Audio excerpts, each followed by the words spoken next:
नीलमेघावभासं विद्युद्वासोऽवसानं मणिमयमुकुटं कुण्डलोद्भासिगण्डं मायूरस्रग्विभूषाभयवरसहितं कौस्तुभोद्भासिताङ्गं नमामि सद्गुरुं शान्तम् सच्चिदानंद विग्रहं पूर्णब्रह्मपरानन्द ईशमानन्दिवल्लभम्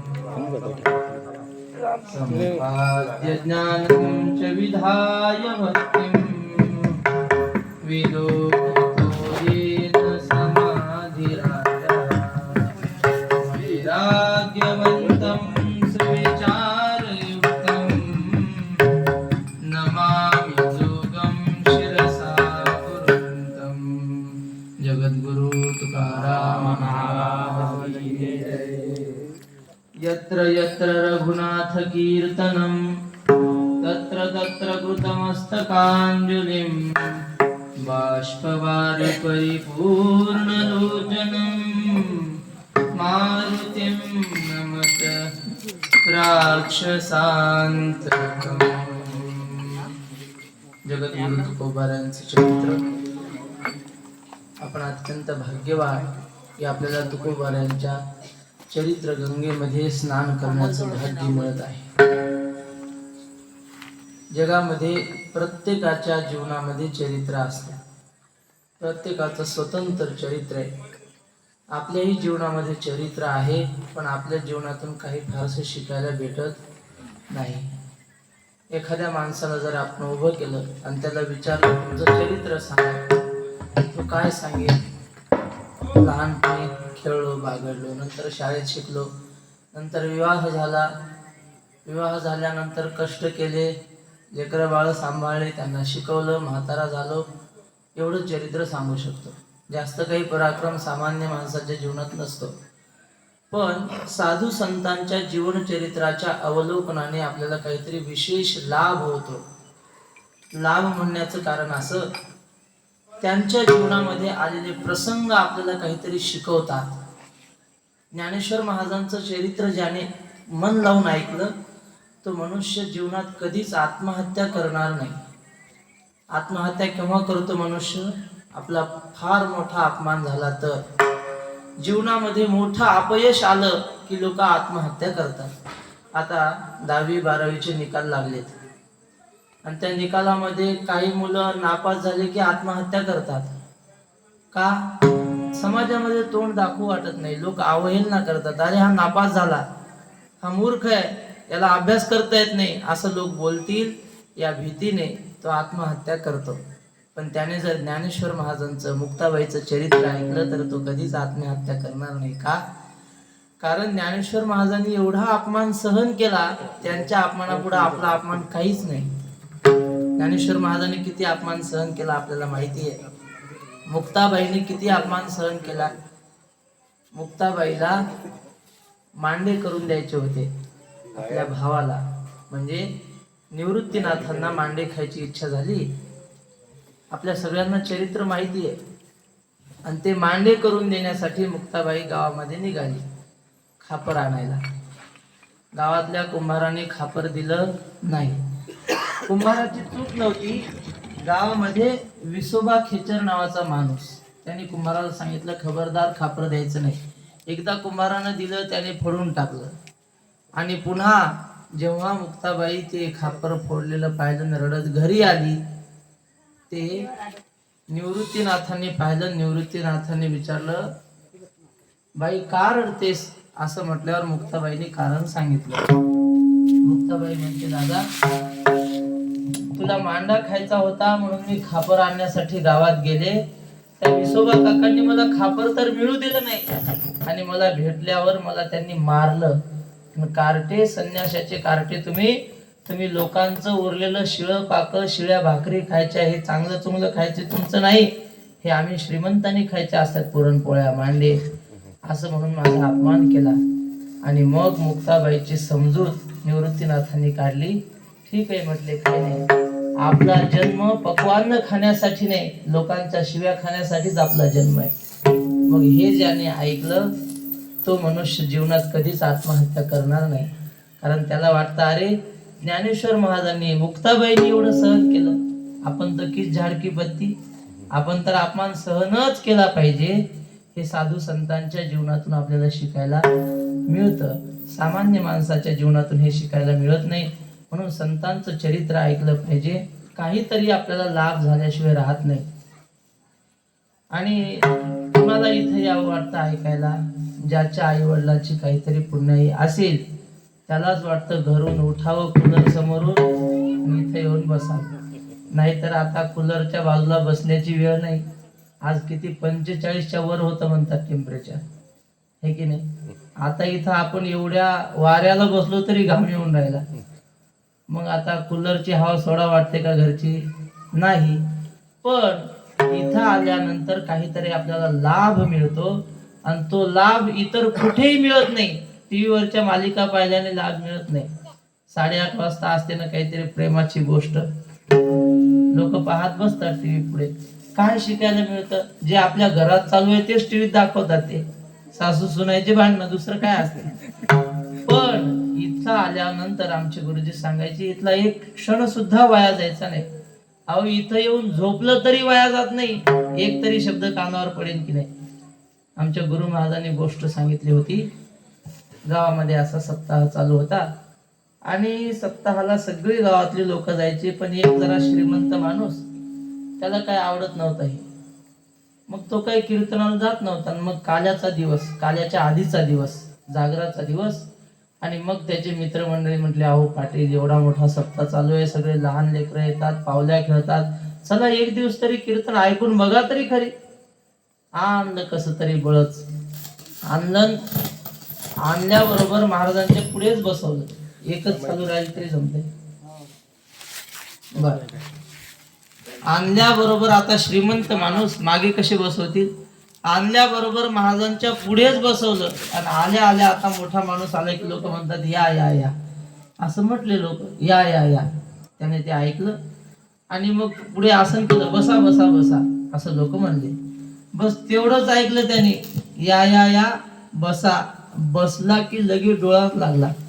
कीर्तनात झोप कोणाला लागते? नाथ महाराजांनी ओवी लिहून ठेवली. नाथ महाराज म्हणतात, जरी केलिया होती पुण्य राशी, तरीच अवधान होय कथेसी, एरहवी ऐकता एरासी, अनायासी अति निद्रा. म्हणजे जर पुण्याच्या राशी म्हणजे खूप पुण्य केलेलं असेल तरच कीर्तनात आणि प्रवचनात लक्ष लागत असतं.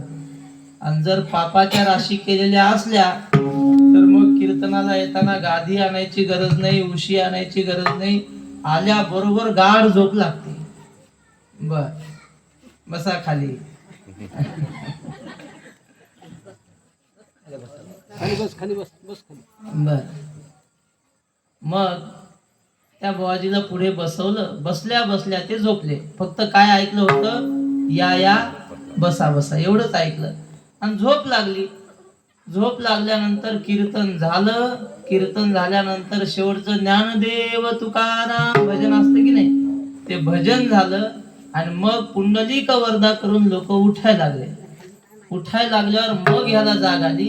आणि मग कोणीतरी हाताला धरलं, म्हटले, पाटील जा आता, जा, असं ऐकलं. बस निघाले पाटील घरी. कीर्तनात काय ऐकलं? या या बसा बसा, जा जा, बस एवढे 3च शब्द, दुसरं काही ऐकलं नाही. घरी आले, पुन्हा झोपले. मग रात्रीची वेळ 1-1:30 वाजला. आणि त्या रात्री त्यांच्याकडे दुर्दैवानं चोरी करण्यासाठी चोर आले. आणि हे पाटील झोपलेले, अर्धी झोप लागलेली होती, झोपेत उसनत होते. जे कीर्तनात ऐकलं तेच उसनत होते. चोर आले, पाटील मोठ्याने उसनले झोपेत, या या या. कीर्तनात ऐकलेलं होतं ना ते, उसनले. या या म्हटल्यावर चोराला वाटलं, पाहिलं का काय आपल्याला, म्हणून चोर जरा खाली बसले. त्याला खाली बसव, खाली बसो बाई, बाई बाई खाली बस. तिला वाटून राहिला हा हरिपाठच आहे. मगाचा पावल्या करून राहिले, हरिपाठ नाही आहे. बर, बर. मग ते मोठ्याने म्हटले बसा बसा बसा, असं म्हटलं की त्या चोरांना वाटलं आता नक्की पाहिलं. ते खाली बसले. बसल्यावर ते एकमेकाला म्हणू लागले आता पाहिलं आपल्याला, नक्की पाहिलेलं आहे, चला लवकर पळून जा. मग पळायला लागले तर हे म्हणत जा आता, जा जा जा असं म्हणले, कारण ते ऐकलं होतं ना कीर्तनात. अरे म्हटले आता तर नक्की पाहिलं वाटते, उद्या हा माणूस सगळ्या गावाला सांगेन, त्याच्यापेक्षा आताच काहीतरी आपलं जुळवाजुळव करून घ्या. त्याच्यापाशी गेले. पाटील उठा म्हणे, तुम्ही आम्हाला पाहिलं, आम्हाला माहिती आहे. उठले ते. त्या चोरानं आधी दुसरीकडे चोरी करून काहीतरी आणलं होतं गठोड. ते चोर म्हटले हे पा, हे एवढं तुम्हाला राहू द्या, पण आमचं नाव कोणाला सांगू नका. पाटील इकडं तिकडं पाहून राहिले, काही सुचेच ना. झोपेतून उठल्या उठल्या ते म्हणतात एवढं तुम्हाला राहू द्या. मग त्याच्या लक्षात आलं आपली मित्रमंडळी सांगत होती कीर्तनाला गेल्यावर फायदा होते, आणि खरंच फायदा झाला. म्हणजे कीर्तन ऐकलेलं वाया गेलं नाही. नुसता येऊन झोपला तरी लाभ झाला की नाही. तसं तुकाराम महाराज म्हणतात, सांगा बरं आजपर्यंत देवाचं नाव घेतलं, साधू संतांचं चरित्र ऐकलं आणि तो वाया गेला, असं कधी झालंय का? नाम घेता वाया गेला, नाम घेता वाया गेला, नाम घेता वाया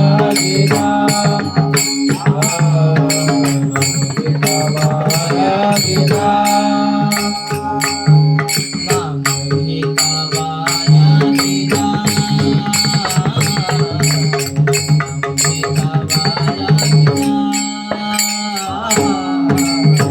घेता वाया गेला, नाम घेता वाया गेला.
तुकाराम महाराज म्हणतात आजपर्यंत परमार्थ करणारा माणूस एकही वाया गेला नाही, आणि संसार करणाऱ्याचं एकाचंही कल्याण झालं नाही. म्हणजे तुम्ही म्हणाल मग आता घरदार सोडून का संन्यास घ्यावा? संन्यास घ्यायची गरज नाही, पण असोनी संसारी जिव्हे वेगू करी, वेदशास्त्र उभारी बाह्या सदा. संसारात असताना आपण देवाचं नाव मुखामध्ये घेतलं पाहिजे. साधू संत, एक तरी साधू संत असेत का त्यांनी संसार केला नाही? तुकाराम महाराजांना मुलं बाळ होते, घरदार होतं, शेतीवाडी होती, आपल्यासारखं जीवन. सगळ्या संतांचं फक्त फरक काय होता? फरक एवढाच होता की ते संसार करताना देवाचं नामस्मरण करायचे. कामामध्ये काम, काही म्हणा राम राम, जाईल भवश्रम सुख होईल दुःखाचे. घराचं काम करत असताना ते देवाचं नाव घ्यायचे. दळिता कांडिता, दळिता कांडिता,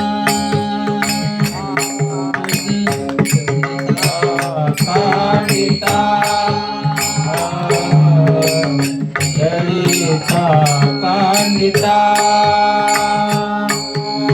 दळिता कांडिता,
एवढाच फरक आहे की जनाबाई, तुकाराम महाराज हे संत काम करताना देवाचं नाव घ्यायचे आणि त्याचा परिणाम त्यांना काम करू लागायला देव यायचा.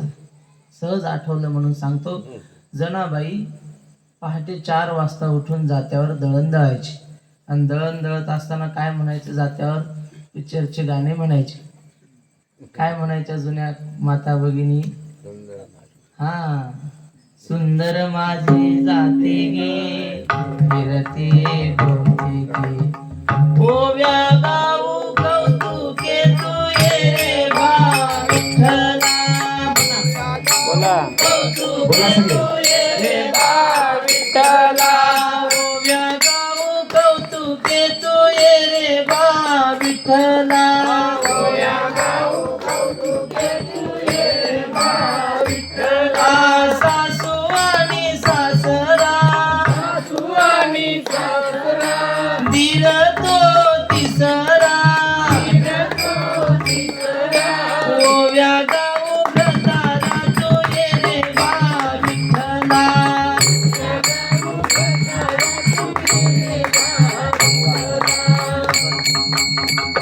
अशा ओव्या जनाबाई म्हणायची. आणि तिच्या त्या ओव्या ऐकण्यासाठी देव पहाटे 4 वाजता यायचा तिच्या झोपडीत. पण कधी आपल्या मालकिनीला सांगितलं नाही मी जनाबाईच्या ओव्या ऐकायला चाललो, गपचूप निघून यायचा. रुक्मिणीनं विचार केला, आपला मालक पहाटे 4 वाजता जातो, लोक शहरातले जातात ना कुत्रे घेऊन फिरायला सकाळी सकाळी. तिला वाटलं हे काय मॉर्निंग वॉकला जातात की काय, जरा बघू तरी नेमके कुठे जातात. मग दुसऱ्या दिवशी देव निघाले की देवाच्या मागे रुक्मिणी माता निघाली. दबक्या पावलानं चालू लागली, मागे फिरून नाही पाहिलं पाहिजे यांनी म्हणून. मग देव पुढे, रुक्मिणी माता मागे. देव त्या जनाबाईच्या झोपडीत गेले आणि रुक्मिणी त्या झोपडीच्या दारापाशी थांबली. त्या मोठं जातं होतं, त्या जात्याजवळ जनाबाई बसलेली, एक खोंटा हातात धरलेला. आणि मग देव तिच्या समोर बसले. जात्यावर कसं बसायचं असतं, एक पाय जवळ घ्यायचा आणि एक पाय लांब. देवही बसला तसा. आणि मग देवाकडे जनाबाईने पाहिलं. आता तो झोपेतून उठलेला, त्याने काही आंघोळ केली नाही, पूजा नाही, काहीच नाही, तसाच आलेला. पण जिसकी रचना इतनी सुंदर वो कितना सुंदर होगा. देव किती सुंदर असेल, एवढं सुंदर जग ज्याने निर्माण केलं तो देव किती सुंदर असेल. त्या देवाकडे जनाबाईनं पाहिलं आणि जनाबाई काय म्हणू लागली, ज्ञानेश्वर महाराजांनी लिहून ठेवले. सावळे परब्रह्म आवडे या जीवा, आवडे परब्रह्म आवडे या जीवा, सावळे परब्रह्म आवडे या जीवा, सावळे परब्रह्म आवडे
देवाकडे डोळे भरून पाहिलं आणि मग देव म्हणतात, जणे एखादा सुंदर अभंग म्हण. असं म्हटल्यावर जनाबाई म्हटली, देवा मी म्हणते, पण मी जी चाल म्हणेल तशी तर तशी तू मागं म्हणली पाहिजे. आता देव म्हटला, तू काय काळजी करू नको, मी बोधेभावाच्या चातुर्मासाला राहिला आहे, तू कोणती चाल म्हण, मी जशीच्या तशी मागं म्हणतो. आणि मग जनाबाई पुढं अभंग म्हणू लागली, तिच्या मागे देव म्हणू लागला. पण दुरून कोण पाहत एवढं ध्यानात ठेवा. कोण पाहत होतं दुरून? हा, जनाबाईनं सुरू केला अभंग. पांडुरंग माझा पिता, पांडुरंग माझा पिता, माझा पिता बोला, माझा पिता. देवही माग तसंच म्हणू लागला, ती जशी म्हणली तसं. बर, इथपर्यंत बरोबर होत. पुढे जनाबाई म्हणू लागली, रखुमाई माझी माता, रखुमाई माझी माता, रखुमाई माझी माता, रखुमाई माझी माता. हे ऐकलं दारापाशी रखुमाईनं. कोण म्हणलं रखुमाई माझी माता? तिचा मालक तिच्या डोळ्यासमोर म्हणू लागला, रखुमाई माझी माता. हे ऐकलं आणि तळपायाची आग मस्तकात गेली. पळतच आली आणि देवाच्या तोंडाला हात लावला. डोकं फिरलं काय तुमचं? मी आई का तुमची? असं म्हटल्यावर मग त्यानं डोळे उघडले. त्याच्या लक्षात आलं आपल्याकडून चूक झाली.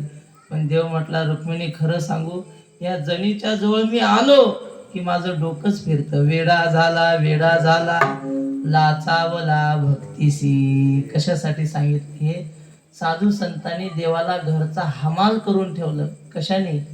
काय शक्ती होती त्यांच्याकडे?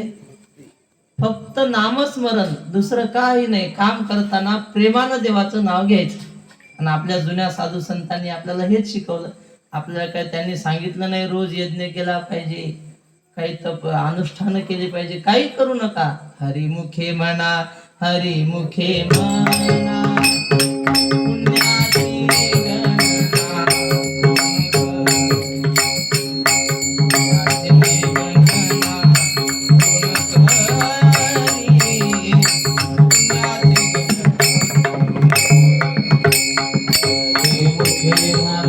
हरिमुखे म्हणा, हरिमुखे म्हणा, पुण्याची गणना,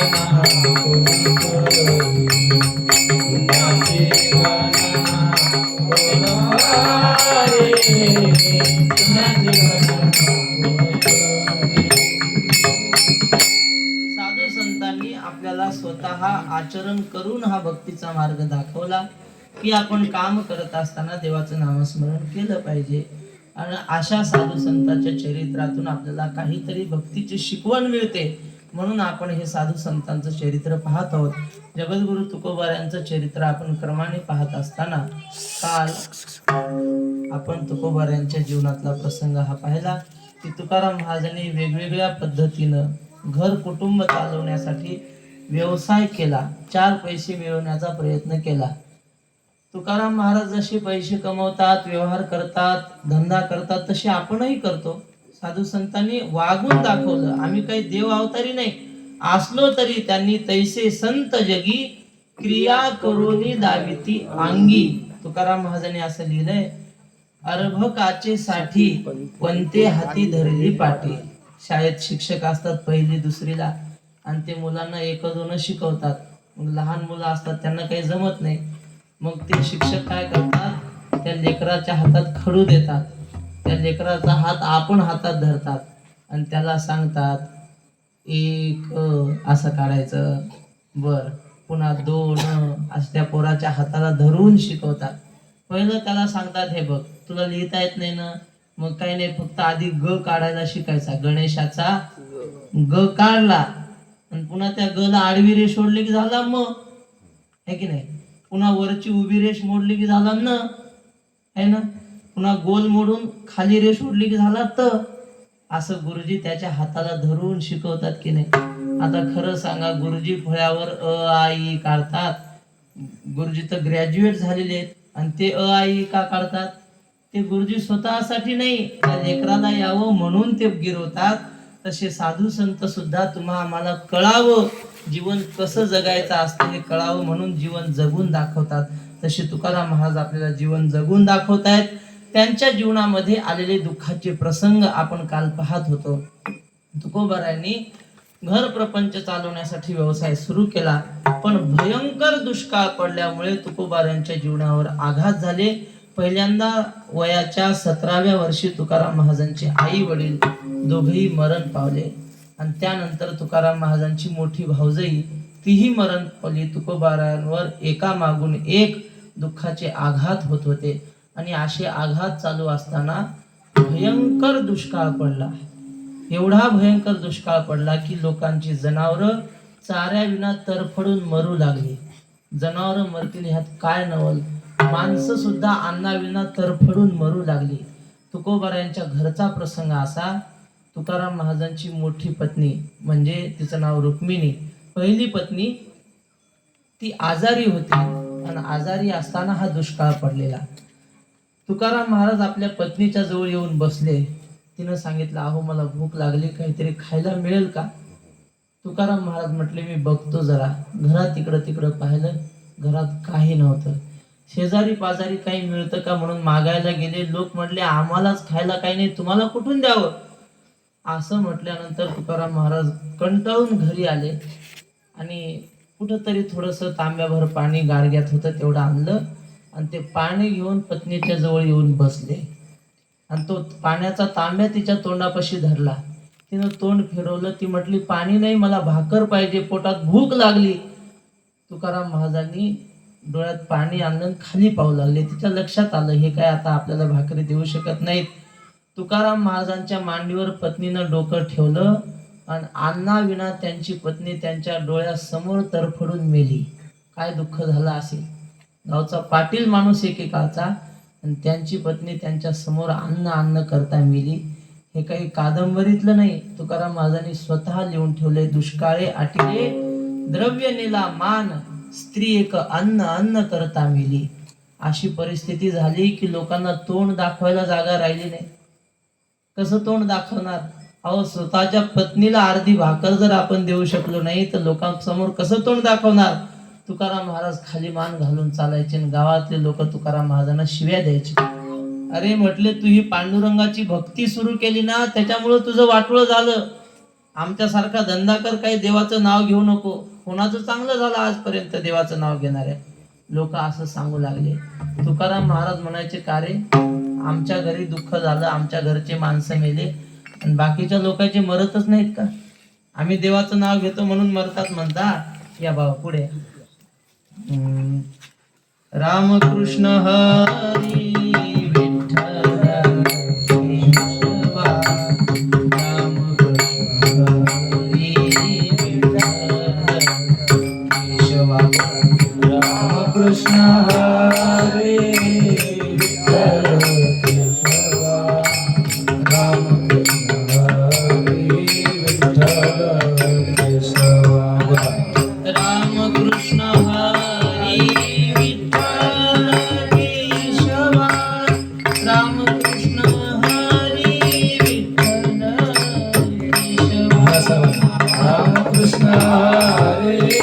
विठ्ठल केशवा, रामकृष्ण हरी विठ्ठल केशवा, रामकृष्ण हरी विठ्ठल केशवा,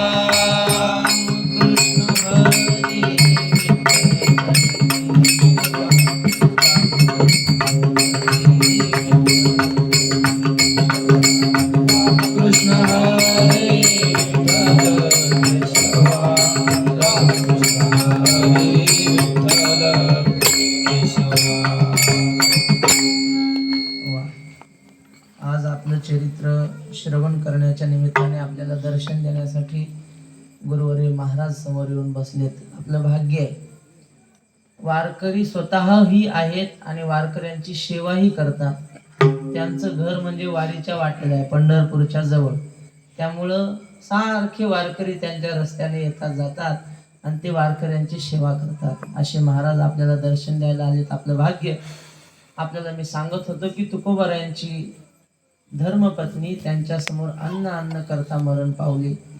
त्यानंतर तुकाराम महाराजांनी पाहिलं, आपण हे दुःख सहन केलं, हे दुःख दुसऱ्याच्या वाट्याला येता कामा नये. म्हणून त्यांनी आपली धाकटी पत्नी होती आवली, तिचं नाव जिजाबाई, तिला आवडीनं ते आवली म्हणायचे. तुकाराम महाराजांनी तिला विचारलं, का ग, तुला दिसतंय ना गावातली लोक अन्न करता मरायला लागली, आपली घरची माणसं मेली, तुला वाटतं का हे दुःख प्रत्येकाच्या वाट्याला यावं? ती म्हटली, वाटत नाही, पण काय करू शकते मी, सांगा ना. तुकाराम महाराज म्हटले, हे बघ, तुझ्या अंगावर दागिने आहेत की नाही? ते दागिने जर मोडले तर आपण निदान 4-5 घराची तरी भूक भागवू शकतो. आता स्त्री जातीचं दागिन्यावर प्रेम असतं. ती काहीच बोलली नाही, गप्प राहिली आणि तिची ती भावना तुकाराम महाराजांनी ओळखली.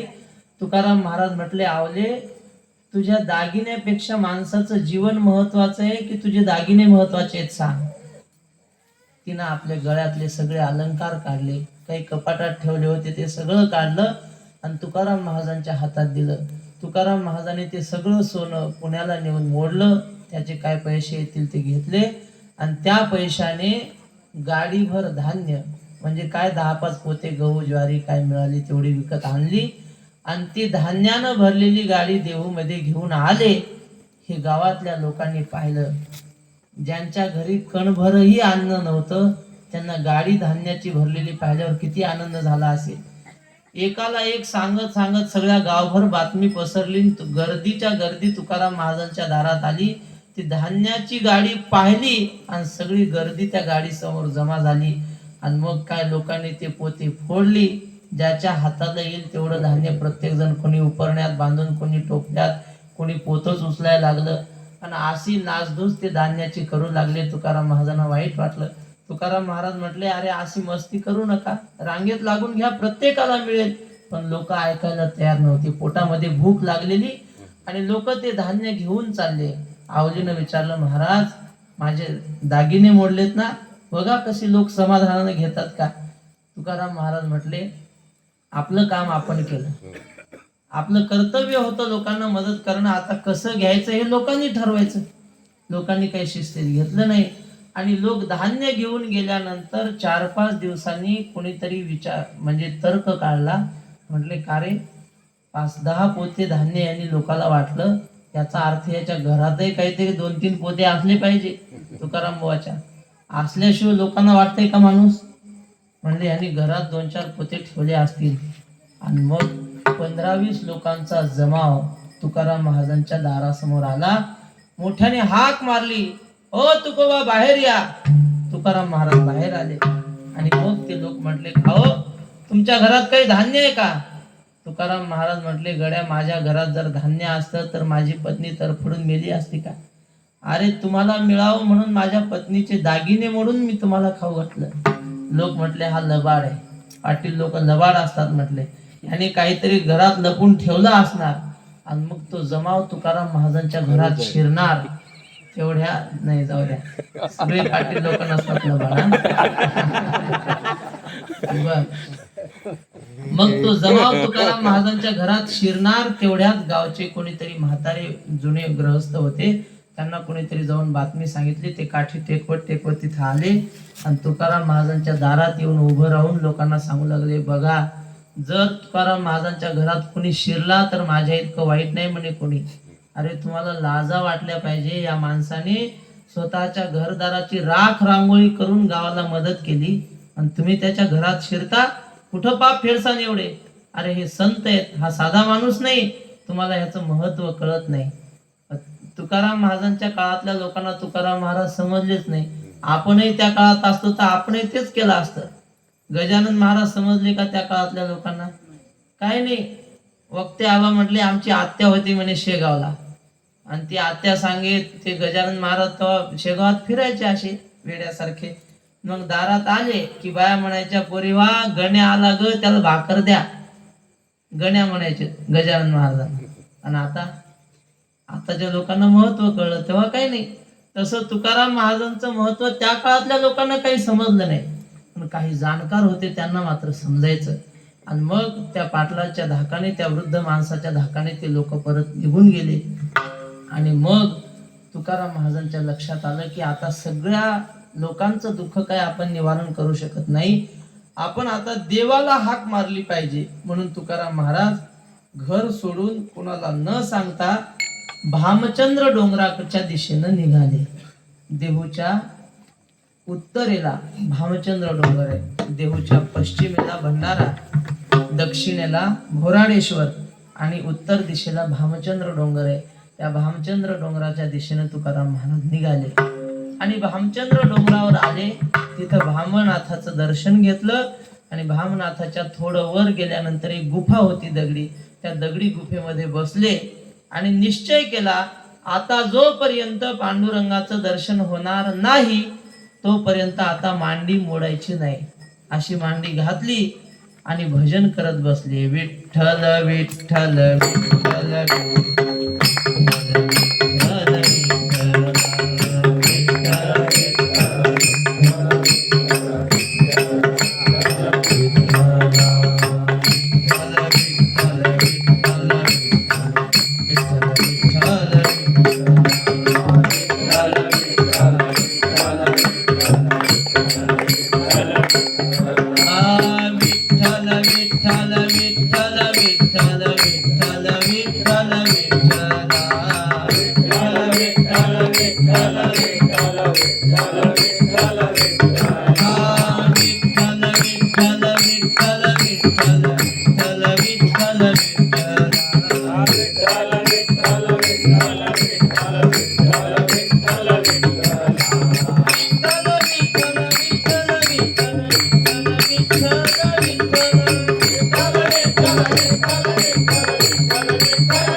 असं भगवान पंढरीशाचं भजन करीत तुकाराम महाराज बसले आणि मनामध्ये निश्चय केला, आता मेलो तरी चालेल, देह जावो अथवा राहो, पांडुरंगी दृढ भाव. असा निश्चय कुणीही केला ना, देव भेटल्याशिवाय राहत नाही. तुका म्हणे व्हावे देहासी उदार, रखुमा देवीवर जोडावया. पण आपलं वेगळं असतं, आपण हरिपाठ सुरू करतो मधीच चहा घेतो, है की नाही? असं होतं की नाही? सर्व सुखाचे आगर बाप रखुमा देव, झाला का चहा, असं म्हणतो की नाही आपण? मग कसं काय देव भेटे?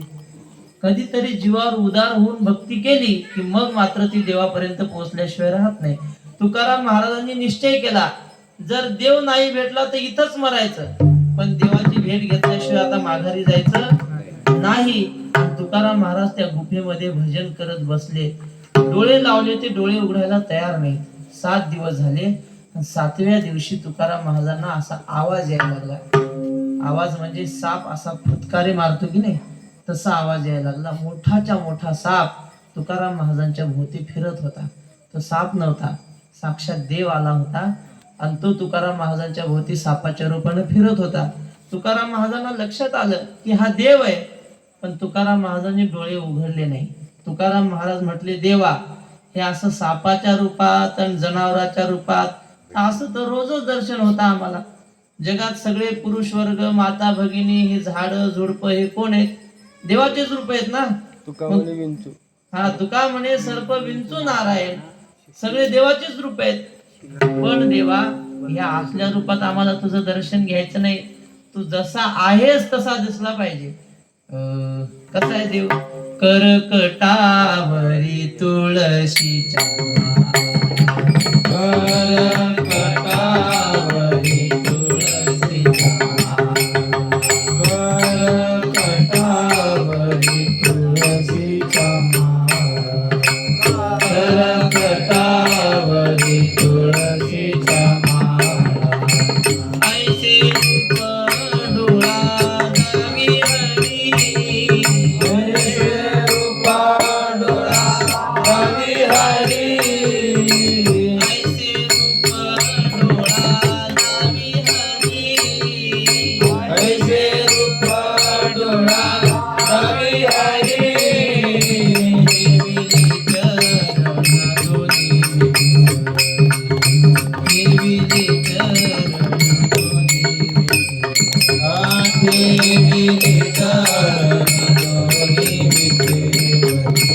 Hey,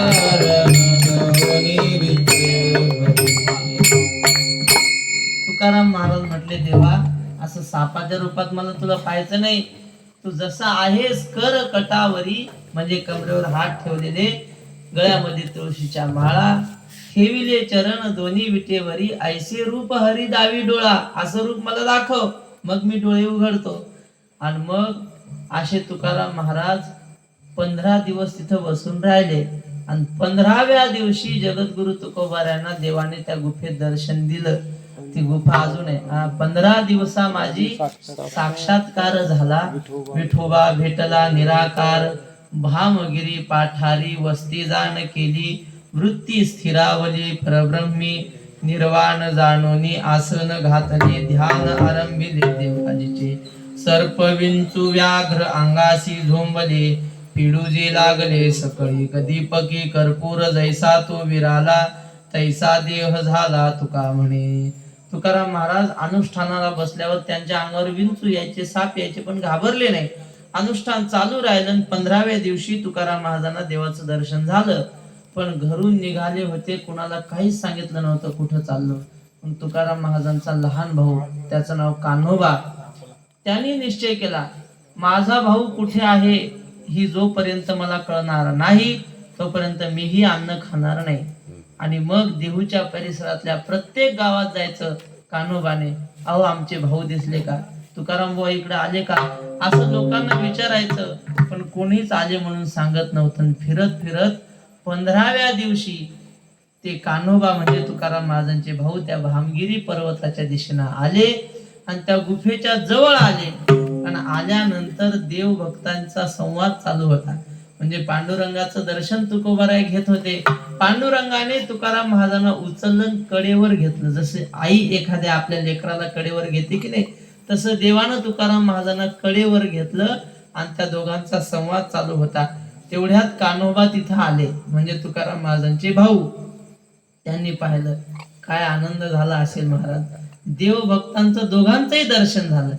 ज्याच्या जीवनामध्ये देवाचं दर्शन झालं त्याच्या जीवनामध्ये काय उणीव.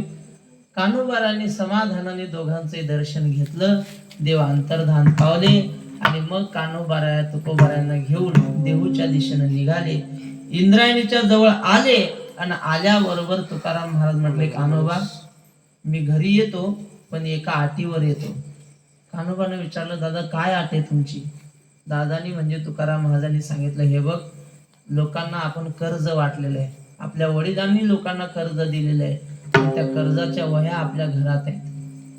ते म्हटले बरोबर आहे, आहेत की वह्या घरामध्ये. तुकाराम महाराज म्हटले, त्या सगळ्या वह्या इंद्रायणीत बुडून टाकणार असतील तर घरी येतो. कान्होबा महाराज स्तब्ध झाले. ते म्हटले, दादा आपण दोघे सख्खे भाऊ आहे आणि त्या वह्यांवर आपल्या दोघांचाही अधिकार आहे. असं करू, तुमच्या वाट्याच्या वह्या तुम्ही इंद्रायणीत बुडून टाका आणि माझ्या वाट्याच्या मला राहू द्या. का? कारण तुम्ही आता संसारावर तुळशीपत्र ठेवलंय, तुमचं काही संसारात आता मन लागत नाही. पण मला मुलं बाळ आहेत, मला घर प्रपंच चालवायचा आहे, मला हे वयांची गरज आहे, मला लोकांकडून पैसे पाहिजेत. तुकाराम महाराज म्हटले, ठीक आहे. कान्होबा घरी गेले, तुकाराम महाराजांच्या वाट्याच्या वह्या आणल्या, त्या वह्या इंद्रायणीत बुडवून टाकल्या. म्हणजे काय, तुकाराम महाराजांनी जगातली पहिली कर्ज माफी केली. लोकांना जे कर्ज वाटलं होतं ना, ते कर्ज माफ करून टाकलं. सरकार आता कर्ज माफी देत. शेतकऱ्यांनी आंदोलन करून करून मग कुठेतरी थोडा अटी घालून कर्ज माफी. पण तुकाराम महाराजांनी जगातली पहिली कर्ज माफी केली, कर्ज माफ केलं. आणि मग तुकाराम महाराज देहूमध्ये आले आणि तुकाराम महाराजांचा नित्यनेम सुरू झाला. आता पहिल्यासारखे तुकाराम महाराज राहिले नाही. सत्यवादी करी संसार सकळ, अलिप्त कमळ जळी जैसे. तुकाराम महाराजांनी संसार केला पण आपल्यासारखा नाही. आमचे गुरुजी सांगायचे, पाण्याचा डोहा असतो रानात कुठेतरी आणि मग तिथं आपण जनावर पाणी प्यायला नेतो.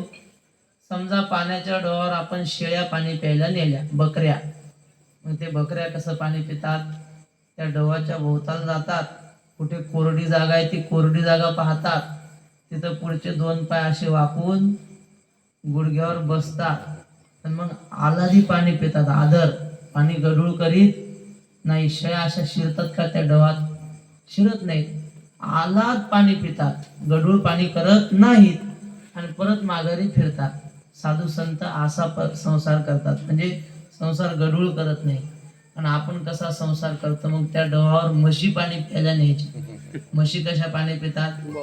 अशी कोरडी जागा पाहून तिचे दोन पाय टेकून बसतात का?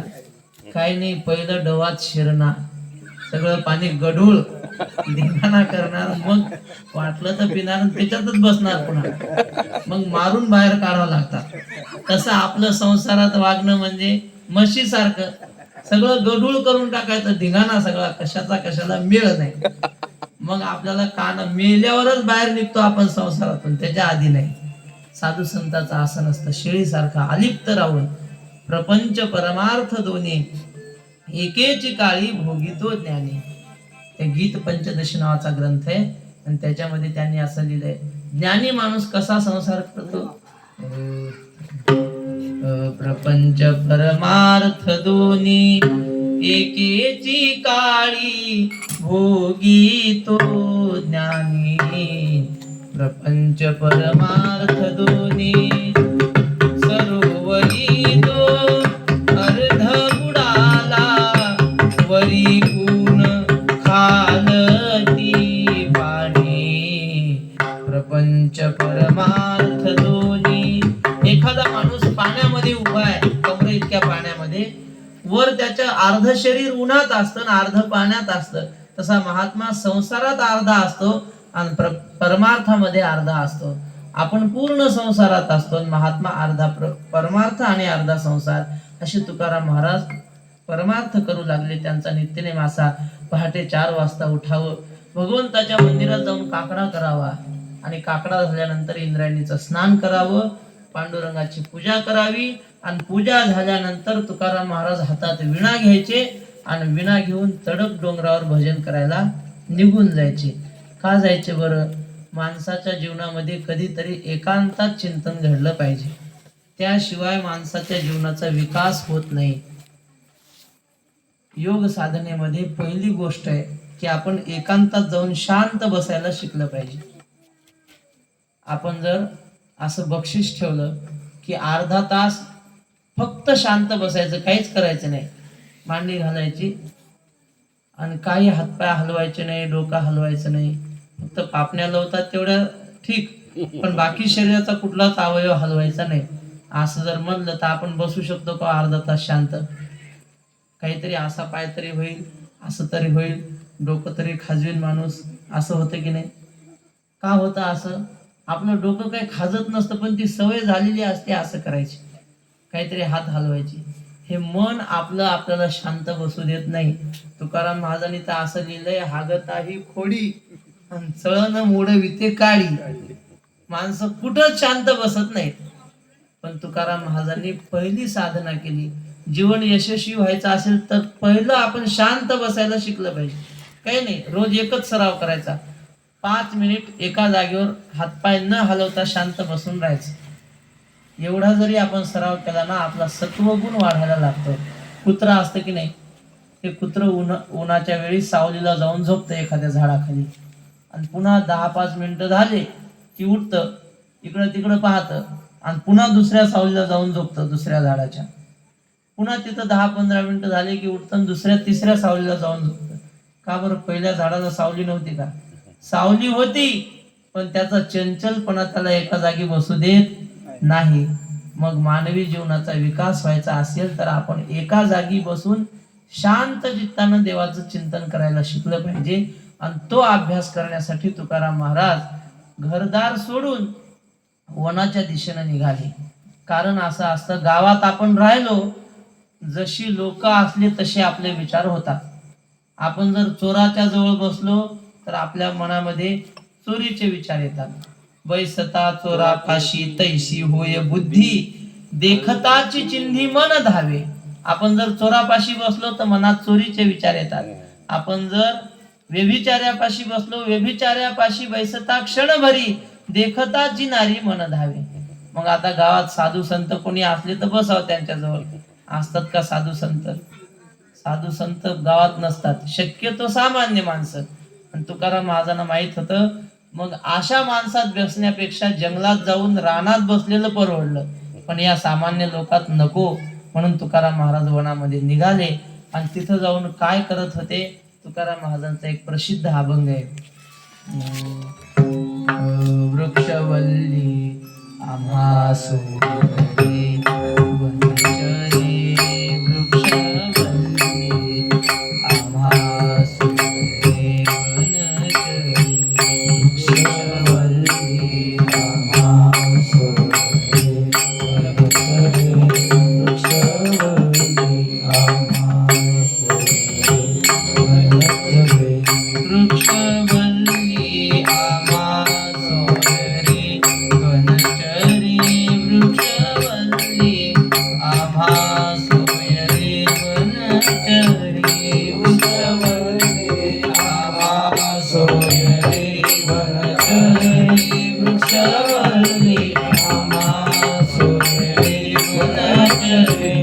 पक्षी सुस्वरे, पक्षी सुस्वरे आळवीती, वृक्षवल्ली आम्हा सोयरे वनचरे, वृक्षवल्ली आम्हा सोयरे वनचरे. तुकाराम महाराज वनामध्ये जाऊन देवाचं भजन करायचे. कधी निघायला उशीर झाला की डोंगरावर जायचं नाही, मग इंद्रायणीच्या काठावरच भजन करत बसायचं. आणि एकदा इंद्रायणीच्या काठावर भजन करत बसले आणि भजन करत असताना एक माणूस तिथं आला. त्याने पाहिलं आणि तो म्हटला, महाराज इथं इंद्रायणीच्या काठाला बसण्यापेक्षा आमच्या रानात बसा ना. तिथं आमच्या रानात ज्वारी आलेली आहे, पाखरं खायला येतात. आणि तुम्ही जर तिथं भजन करत बसले आणि पाखरं राखले तर आमचं काम होईल आणि तुम्हाला मी अर्धमन देतो म्हणे धान्य रात झाल्यावर. तुकाराम महाराज म्हटले, चालते, आपल्याकडून सहज परोपकार होत असेल तर काय हरकत आहे. तुकाराम महाराजांचं जीवन असं होतं. माळीये जेवते नेले, तेवते निवांतची गेले, तया पाणी ऐसे केले हो आवेगा. माळी पाणी देत असताना काय करतो, पाण्याला जिकडं वळवलं तिकडं पाणी वळतं की नाही, तसं तुकाराम महाराजांचं जीवन होतं. सहज कोणी म्हटलं चला इकडे की चला, आग्रह नाही, असं तुकाराम महाराजांचं जीवन. आणि तो माणूस घेऊन गेला आणि त्याने सांगितलं, महाराज मी महिनाभर इथं गावात राहणार नाही, मला काही कामानिमित्तानं बाहेर जायचंय, तेवढं महिनाभर तुम्ही आमच्या शेतात बसा आणि पाखरं राखा. महाराज म्हटले, चालते. असा माळा केला होता बसायला उंच, त्याच्यावर तुकाराम महाराज बसले आणि भजन सुरू. तो माणूस गेला निघून आणि सकाळची वेळ झाली की चिवचिव करत पाखरं तिथं आले. तुकाराम महाराज भजन करत होते आणि ते पाखरं खाऊ लागले. तुकाराम महाराजांनी विचार केला, आता जर मी दगड मारले आणि ह्यांना उठवलं तर मग हे अर्धा पोटी उठतील आणि मग हे अर्ध्या पोटी उठले तर पाप कोणाला लागेल, आपल्यालाच लागेल की नाही. बरं, त्या शेतमालकानं काय सांगितलं, पाखरं राखाय सांगितले का पाखरं उठवायला सांगितले? तो काय म्हणे, पाखरं राखा म्हणे महिनाभर. मग म्हटले, आपल्याला पाखरं राखायला सांगितलं की नाही, बस. तुकाराम महाराज म्हटले, खा, तुम्हाला जेवढं खायचं. बरं, किती खाणार आहेत पाखरं? एक पाखरू 4 दाणे खाईन, किती खाईन खाऊन खाऊन. तुकाराम महाराजांनी काही केलं नाही, पाहत राहिले, आपलं भजन करत राहिले. इकडं जिजाबाई पाहत होती, घरी येत नाहीत, काही नाही, कुठे गेले, जेवायला नाही, काही नाही. आणि मग आपली भागीरथी नावाची मुलगी तिला सांगितलं, जाग बघ तुझे बाबा कुठे आहेत. आणि मग पाहता पाहता तिला ते दिसले त्या शेतामध्ये. विचारलं, बाबा घरी? तुकाराम महाराज म्हटले, आता घरी यायचं नाही, इथंच भाकर आणून द्या म्हणे आम्हाला, आम्ही आता हे काम घेतलंय, महिनाभर इथे थांबणार आहे. मग त्या जिजाबाईचा नियम होता की आपल्या मालकाला भाकरी जेवू घातल्याशिवाय आपण जेवायचं नाही. तिनं ती भाकरी पाठवली, तुकाराम महाराज जेवले.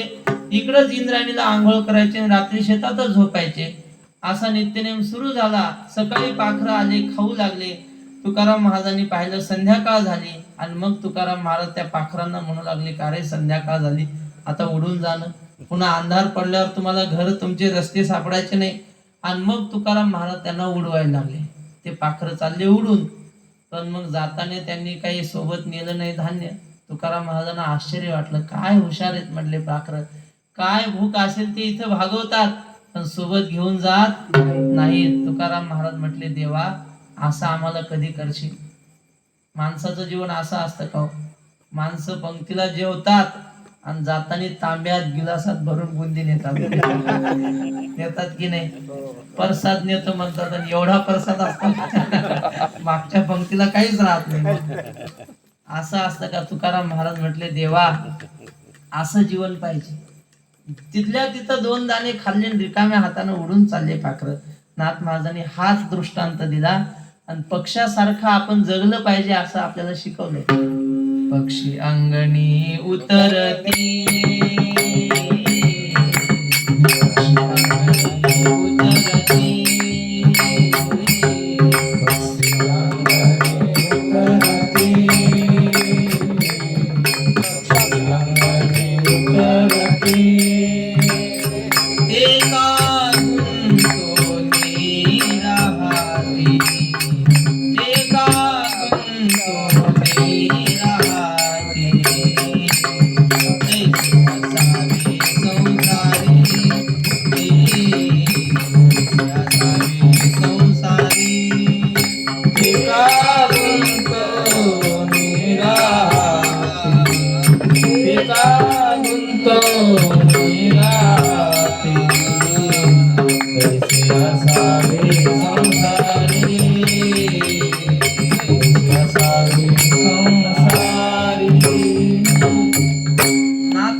पक्षासारखं आपण जगलं पाहिजे.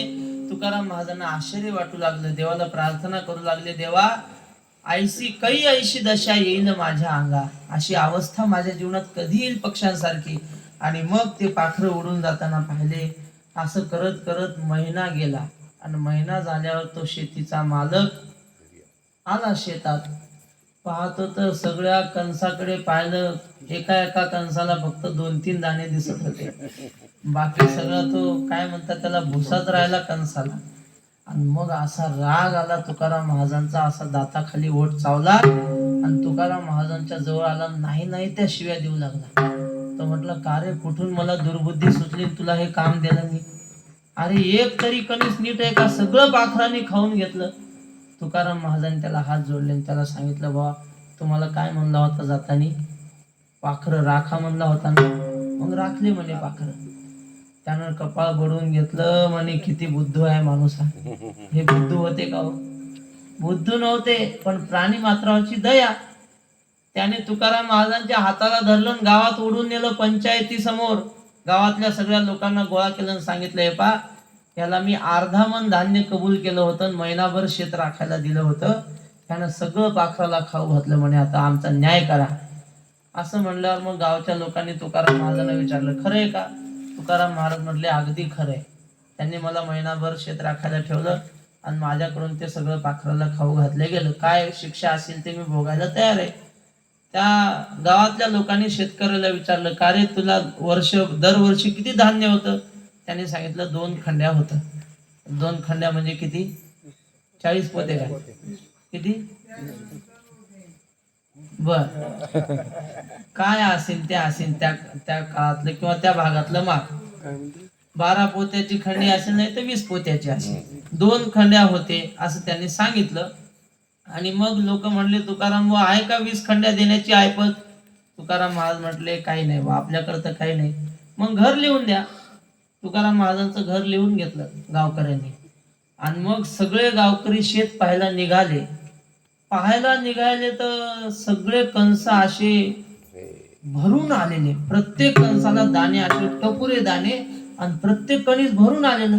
लोक म्हटले, काय आश्चर्य, हा शेतकरी आता आपल्याला सांगत होता की एकाही कणसाला काही दाणा नाही ज्वारीचा, आणि आता तर भरलेली कणस दिसतात. आणि हे त्या शेतकऱ्यानं पाहिलं आणि तो गावकऱ्यांना म्हणे, हे पा, ते झालं गेलं, राहू द्या, ते तुकाराम बुवाचं घर त्यांना देऊन टाका, हे धान्य मी काढून घेतो म्हणे. लोक म्हणे, आता तो काय आपली पंचायत झाली ना, ती आता माघारी घ्यायची नाही, आता रास करायची, आणि तुझं किती असेल 2 खंड्यात तेवढंच तुला मिळेल म्हणे. आता हे सगळं तुकाराम महाराजांच्या पुण्याईनं आलेलं आहे आता. आणि मग सगळ्या गावकऱ्यांनी कामगार लावले, ती काढणी केली, मळणी केली आणि रास लावली. धान्य मोजलं तर 17 खंड्या भरलं. दरवर्षी किती होतं? 2 खंड्या. 17 खंड्या भरल्यावर त्या शेतकऱ्याला दिल्या 2 खंड्या मोजून, चाल म्हणे, झालं तुझं काम, घेऊन जा. आणि राहिलेल्या 15 खंड्या तुकाराम महाराज घेऊन जा तुमचं. तुकाराम महाराज म्हटले, बुवा काहीच घेतलं नव्हतं तर घरदार लिहून घेतलं त्या माणसाने, आणि एवढं घेतल्यावर तर कायच लिहून घेईल, हे तुमचं तुम्हाला राहू द्या बाबा, आपल्याला काही नको काही करा म्हणे, हे काय माझ्या वाट्याचं नाही. आणि मग ते 15 खंड्या धान्य गावातला एक कोणतरी होता महादजी पंत, त्याच्या घरी ते जमा ठेवलं. आणि तुकाराम महाराजांना काही आपलं धान्य दिलं नाही, काही नाही. तुकाराम महाराज गेले निघून. आणि कालांतराने तुकाराम महाराजांनी त्यांच्या घरचं जे मंदिर होतं पांडुरंगाचं ते जुनं झालेलं पाहिलं. देवाचे देऊळ होते जे भंगले, चित्ताशी ते आले करावेसे. त्यांना वाटलं हे मंदिर आता जुनं झालं, हे पाडून नवीन बांधलं पाहिजे. म्हणून स्वतः हातामध्ये तुकाराम महाराजांनी टिकाव पावडं घेतलं आणि ते मंदिरासाठी पाया खंदू लागले. ते गावातल्या लोकांनी पाहिलं. त्या महादजी पंत जे होते, ज्यांच्याकडे ते धान्य साठवलेलं, त्यांच्या स्वप्नामध्ये देव गेले आणि त्यांना सांगितलं, अरे त्या तुकाराम बाबाला त्या धान्याची मदत कर म्हणे मंदिर बांधायला. तो जागा झाला. पाहिलं तर त्याच्या लक्षात आलं खरोखर तुकाराम महाराज मंदिराच्या तयारीत आहेत.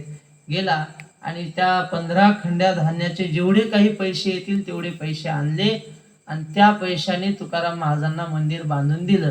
आता जे देहूमध्ये मंदिर आहे ते त्या 15 खंड्या धान्याचे, त्या काळातल्या मंदिर अजूनही आहे, दगडी बांधकामाचं ते मंदिर.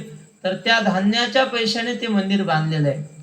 त्यानंतर तुकाराम महाराज डोंगरावर जाऊन साधू संतांच्या ग्रंथांचं अध्ययन करू लागले.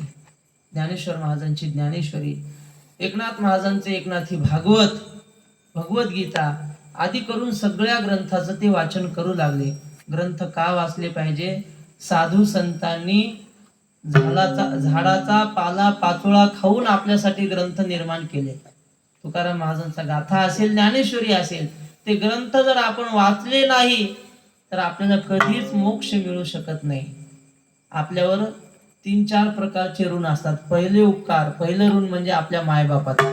आपल्या मायबापानं आपल्याला सांभाळलं की नाही, जन्म दिला, जीवन जगायला शिकवलं. आमचे गुरुजी म्हटले, आपल्या आईने जर आपल्याला काही गोष्टी लहानपणी शिकवल्या नसत्या तर आपण जीवन जगू शकलो नसतो.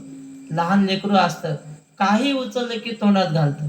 हे चोख हे मैळ ऐसे नेनोनिया बाळ, देखे ते केवळ मुखीची घाली. काही खेळणं हातात आलं की तोंडात घालणार, काही खडा हातात आला की तोंडात घालणार. मग त्याची आई सांगते, बाळा हे खाऊ नये, हे घाण असतं, फेकून दे, असं त्याला सांगते की नाही. मग ते फेकून देतं. त्याला कळतं ही गोष्ट खायची, ही खायची नाही. मग आमचे गुरुजी म्हटले, आपल्या आईनं जर हे लहानपणी शिकवलं नसतं तर आपण आता शेण सुद्धा खाल्लं असतं म्हणे. हे आईचे उपकार आहेत ना, आपल्याला शिकवलं ना. पहिले उपकार आईचे, नंतर आपल्या बापाचे उपकार, हे आई वडिलांचे पहिले उपकार. त्यानंतर देवाचे उपकार आहेत की आपल्याला त्याने आजपर्यंत जिवंत ठेवलं. मागं 2-3 लाटा येऊन गेल्या की नाही. कशाच्या लाटा? थंडीच्या नाही, कोणाच्या? कोरोना. कोरोना आपल्या गावातले गेले का कोणी? कोणीच नाही. अरे बापरे, महान पुण्यवान आहे तुमचं गाव. जगात असे 2-4 असतील बा, त्या गावातलं कुणीच गेलं नाही. म्हणजे तुम्ही भाग्यवान आहे. देवाने वाचवलं ना आपल्याला. ज्ञानेश्वर महाराजांनी ज्ञानेश्वरीत एक दृष्टांत सांगितला. म्हटले, एक गुराखी गुरं चारायला घेऊन गेला डोंगरावर आणि रोज गुराखी त्याच डोंगरावर गुरं चारायला न्यायची. त्यामुळं काय झालं होतं, गुरं चरून चरून चरून तिथं नुसत्या गवताच्या वाळलेल्या काड्या राहिल्या. आता काय करावं, दुसरीकडे जागा नाही. डोंगराच्या पलीकडून एक दरी होती आणि त्या दरीमध्ये राहत होता वाघ.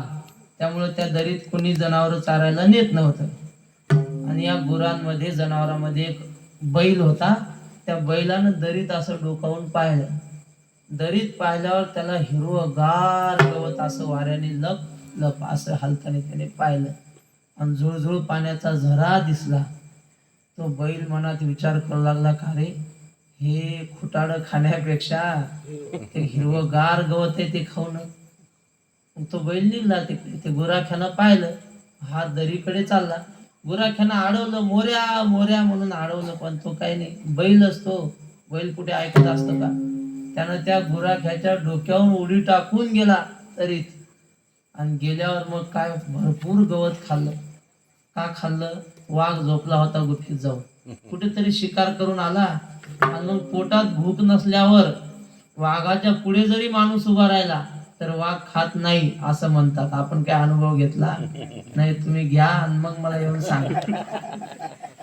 तो वाघ झोपलेला गुफेत. मग या बैलानं भरपूर हिरवगार गवत खाल्लं. तिथं झुळझुळ पाण्याचा झरा वाहत होता, त्याचं गार पाणी पिलं. मोठं झाड होतं असं वडाचं, आणि त्या वडाच्या झाडाखाली गवत हिरवगार, त्या गवतावर झोपला बैल. 2-3 तास झोप काढली. संध्याकाळचे 4 वाजले उठला आणि तिथं टोपलंभर शेण बी टाकलं. आणि मग मनात विचार करू लागला, काय बुद्धू लोक आहेत रे, वाघ आहे म्हणतात या तरी, ह्याचा वाघ आणि कशाचं काय, मूर्ख आहेत लोकांचे. बर, आणि निघला. संध्याकाळी डोरात आलाय बी आणि गेलाय गावात. आणि मग घरी आल्यानंतर वाडग्यात डोक्यात तेच विचार, आता याच्या नादी लागायचं नाही या बाकीच्या याच्या. उद्या आपण गेलं की आपल्या दरीत जायचं चरायला. आणि इकडे रात्री वाघ उठला पाणी प्यायला. पाहतो तर असे चिखलात पाय उमटलेले बैलाचे, त्या वडाच्या झाडाखाली शेण एवढं, आणि झोपलेलं ते गवत खाली पडलेलं. वाघ म्हणे, का रे, आपल्या दरीत येऊन चरून गेलं म्हणे कोणतरी जनावर, आता उद्या येऊ दे, दाखवतो. आणि झालं. दुसऱ्या दिवशी जनावर चरायला आले, बाकीचे चरत होते, हा बैल निघाला इकडे. गुराख्याने पुन्हा अडवलं, बैलाने ऐकलं नाही. इकडं वाघ वाटच पाहून होता दरीत. बैल आला असं नरडच धरलं त्या बैलाच. ज्ञानेश्वर महाराज म्हटले, एकदा सुदैवानं चरून आला होता की नाही, देवानं दया केली, एकदा वाचून आला, आता शहाणा व्हायला पाहिजे होतं, पण तो बैलच, तो कसा शहाणा होईल. ज्ञानेश्वर महाराज म्हणतात, वाघाची आडवे एक वेळ आला चरोनी दैवे, तेने विश्वासे पुढती धावे वसू जैसा. वसू म्हणजे बैल, पुन्हा त्याच विश्वासानं वाघ बी काही नसतो म्हणून धावतो. तसे आपण सुद्धा एकदा या कोरोनाच्या दरीतून चरून आलो सुखरूप, आता पुन्हा त्याच्यात सापडलो नाही पाहिजे. मग आता आपण सावध होऊन काय करायचं, देवाचं चिंतन केलं पाहिजे, देवाचे उपकार मानले पाहिजे. तुकोबाराने फार सुंदर लिहिले, बरवे झाले आजी बरी, नाही पडी तुझी वाटुनी आलोळे थवरी, हरी तुम्हा समर्पण दिलाया काळ अवकाश, दिलाया काळ अवकाश. तुकाराम महाराज म्हणतात, आपल्याला काळाने अवकाश दिला म्हणजे संधी दिली, जगा अजून काही दिवस, तुम्हाला मी संधी देतो. म्हणून आपण या मिळालेल्या जीवनामध्ये काय केलं पाहिजे, जोपर्यंत डोळे चांगले आहेत तोपर्यंत जेवढं जगामध्ये पाहण्यासारखं आहे तेवढं सगळं पाहून घ्यावं. पाहण्यासारखं म्हणजे जेवढे पिक्चर रिलीज झालेले असतील ते सगळे पाहून घ्यावे. असं का? असं नाही, साधू संतांचे जेवढे ग्रंथ असतील तेवढे ग्रंथ वाचलेच पाहिजे, एकदा तरी डोळ्याखालून गेले पाहिजे की नाही. नाही ज्ञानेश्वरी समजली नका समजू द्या. ज्ञानेश्वर महाराज म्हणतात, माझा ग्रंथ नाही समजला, नुसता तुम्ही वाचला जरी तरी तुम्हाला तेवढंच पुण्य मिळेल जेवढा अर्थ समजल्यावर मिळतं. समर्थाची ये पंक्ती भोजने, तळिल्या वरिल्या एकची पक्वाने, तेवी श्रवणे अर्थे पठने मोक्षची लाभे. आपल्या गावात जर ज्ञानेश्वरी पारायण चालू असेल, आपल्याला वाचता येत नाही, जाऊन तिथं बसायचं आणि फक्त कानाने ते पारायण ऐकलं तरी तेवढंच पुण्य, वाचलं तरी तेवढंच पुण्य, आणि त्या ग्रंथाचा एका एका शब्दाचा अर्थ ध्यानात घेऊन तसं जगलो तरी तेवढंच पुण्य. म्हणून ज्ञानेश्वर महाराजांसारख्या, तुकोबारायांसारख्या साधू संतांचे ग्रंथ वाचले पाहिजे. जोपर्यंत आपले पाय चांगले आहेत तोपर्यंत जगामधल्या सगळ्या तीर्थयात्रा आपण केल्या पाहिजेत. आणि हे सगळं घडावं म्हणून तुकाराम महाराज साधू संतांच्या ग्रंथाचं अध्ययन व्हावं म्हणून त्या भामनाथ पर्वताच्या दिशेने, भंडाऱ्या डोंगराच्या दिशेने आपली वाटचाल करून चिंतन करू लागले, तिथं जाऊन भगवंताला आळवू लागले. अशा प्रकारे त्यांचं भजन चालू असताना जिजाबाईचा नियम की आपल्या पतीला जेव घातल्याशिवाय जेवायचं नाही.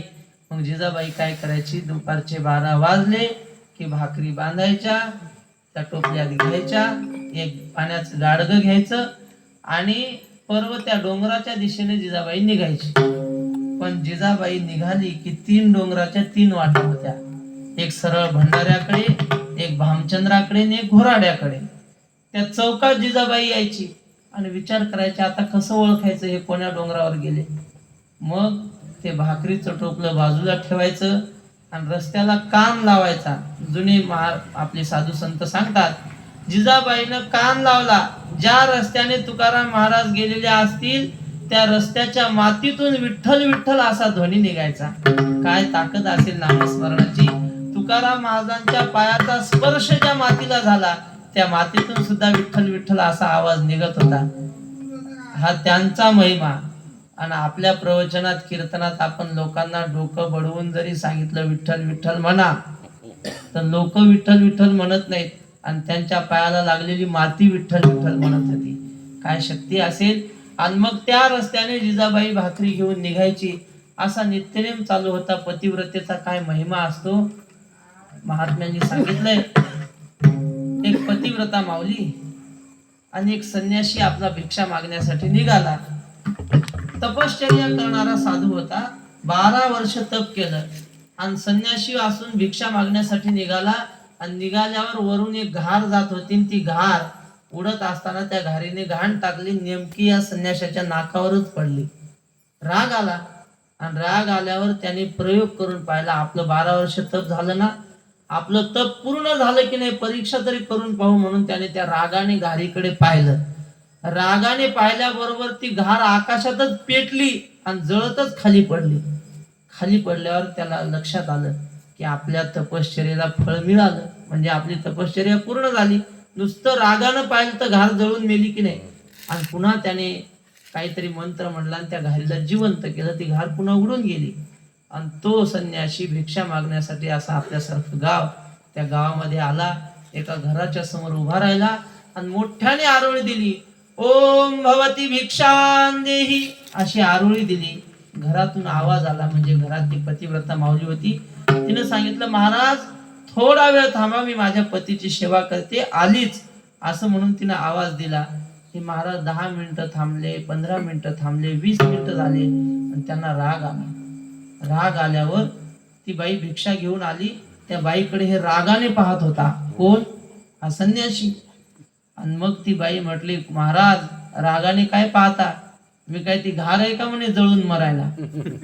असं म्हटल्यावर त्याला आश्चर्यच वाटलं. अरे तिथे तर कोणीच नव्हतं पाहायला आणि या बाईला कसं काय समजलं. तो म्हटला, मावशी ती भिक्षा राहू द्या, पण हे आधी सांगा तुम्हाला कसं काय समजलं.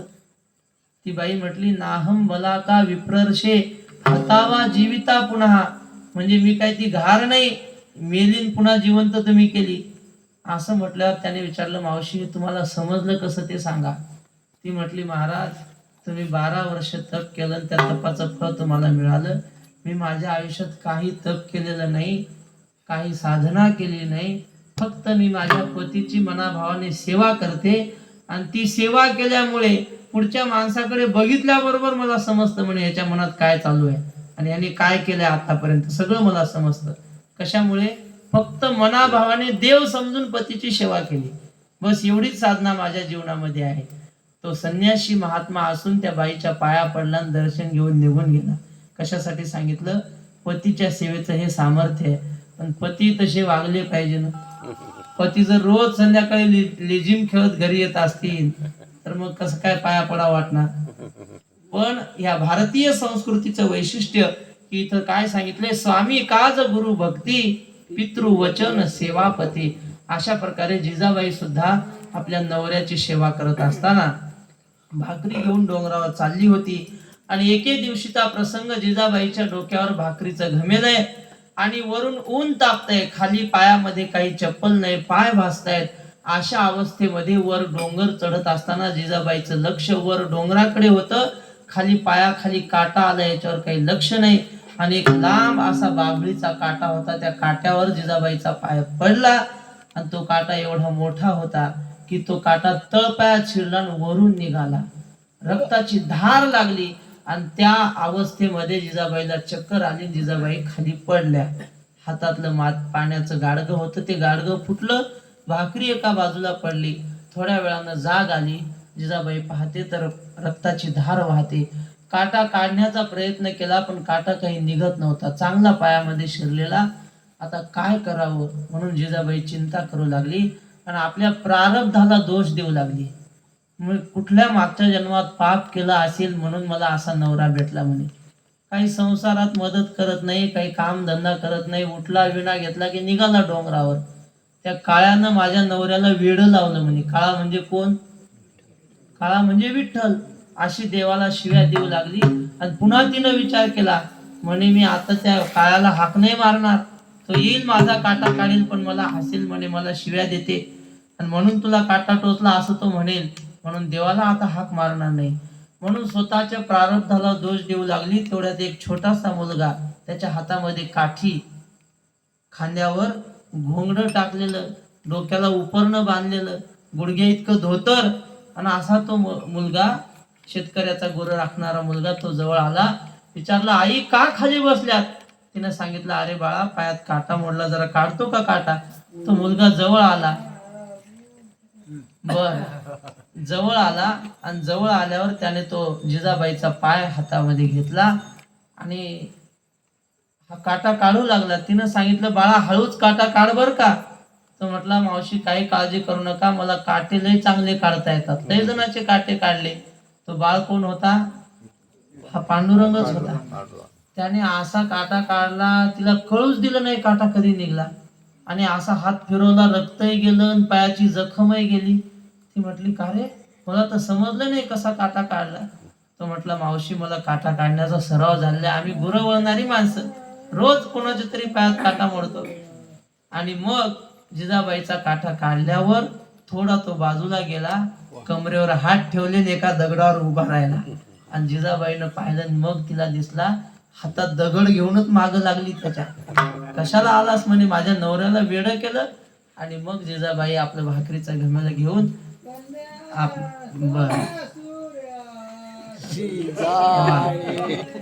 आता कीर्तन करावं काय ना. किती वाजले? झाला. बर,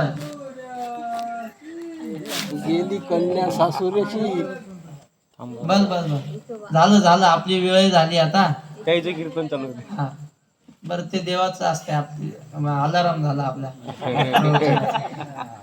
मग जिजाबाई भाकरी घेऊन गेली, तुकोबारायांना जेव घातलं. बाकीचा प्रसंग उद्याच्या चिंतनात. ज्ञानदेव तुकाराम.